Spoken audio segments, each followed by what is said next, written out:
Nah, kalau kita kasih dedaknya agak kasar atau dedak kasar, jadi ayamnya seperti ini nih ekspresinya nih.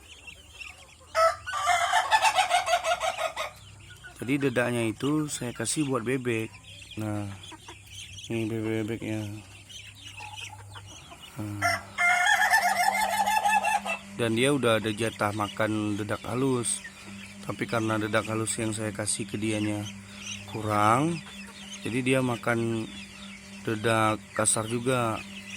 Jadi pas waktu nya atau pas waktu beolnya, nah kayak gini kejadiannya.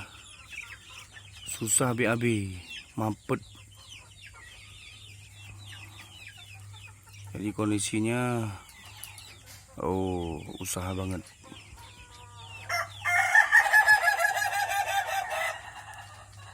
Ayo bro, pasti bisa bro.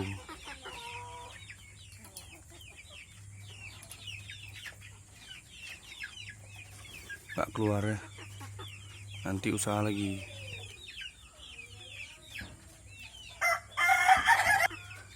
Nah tuh usaha lagi tuh.